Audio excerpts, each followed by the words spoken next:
At the end of, about August 65, I went up to Butterworth in Malaysia, which was a fairly interesting time because Singapore had just ceded from Malaysia, and that was an independent country. Confrontation with Indonesia was still going, although it really wasn't, from the Air Force point of view, a war footing. It was semi-war. I think the army over in Borneo had a bit more of a fight. But living at Butterworth was good. The squadrons were good. There were 2 squadrons in the wing. I was in 77 Squadron, which was rather pleasing since my old man was in 77 Squadron flying Meteors in Korea. I think it took a couple of months at Butterworth to get up to Category C standard, and then you were put on alert for the confrontation side of things. And the Sabres did that from sun up till sundown, 365 days of the year. And an RAAF squadron flying night fighters, Gloucester Javelins, did the nighttime stuff. So we had 2 people on alert at a time. So with the 2 squadrons, you'd end up being on alert maybe once every 2.5 to 3 weeks. And fairly boring, just sitting there with the aircraft all armed up at 5-minute readiness, but you occasionally got practice scrambles. And in the whole time, I only got 1 real scramble, and that turned out to be a DC-3 with Royal Dutch shell painted on the side of it, cruising right down the border between Malaysia and Indonesia. And the time I was there were no scrambles on the MiG-21s or 17s out of northern part of Sumatra. I forget the name of the base there now. But a year or so before I got there, they did have a few incursions by the MiGs into Malaysian airspace, and the Sabres got airborne, but the MiGs turned away before they were able to do anything with them. Post-confrontation, we did learn that the serviceability of the aircraft that we were going to oppose was pretty horrific, so we probably could have been a bit more relaxed on alert. Maybe that's why they didn't tell us that the enemy weren't all that well prepared. As well as doing this alert for confrontation, we just had normal squadron training going on, which was pretty good.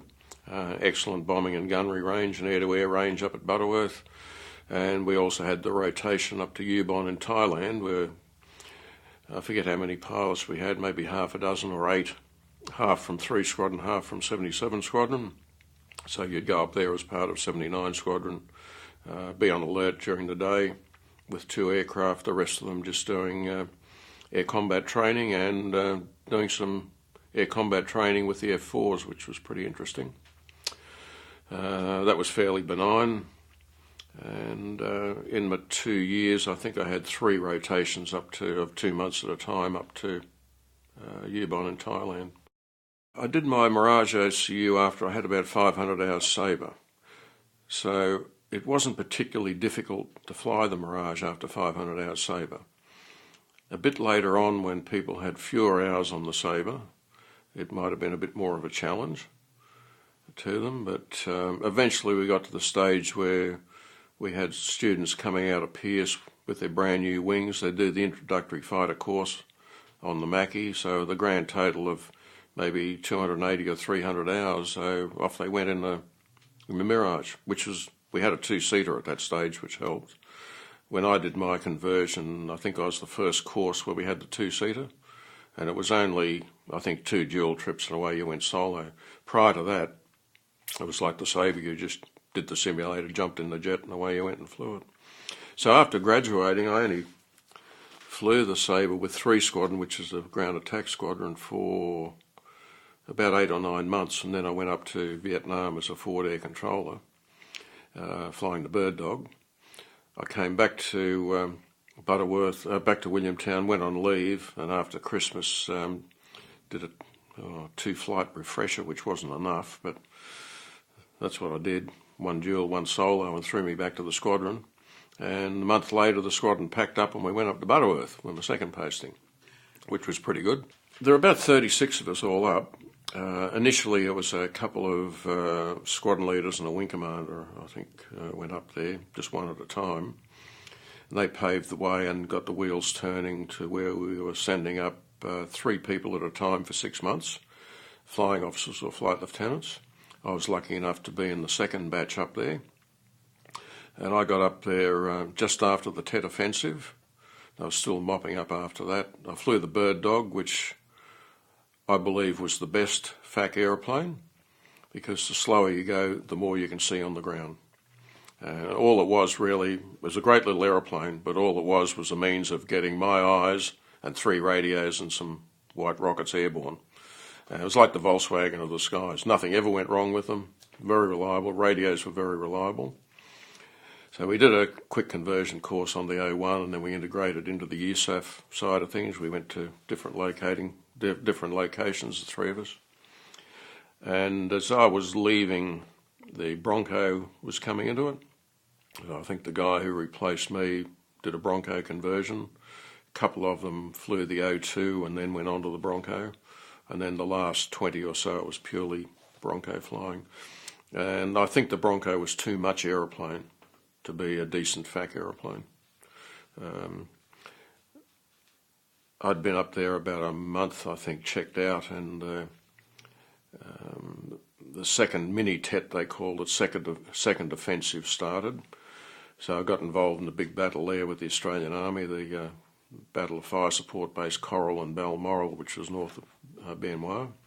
I spent 10 days out in the jungle with them as well, with the backpack radio. That wasn't much fun.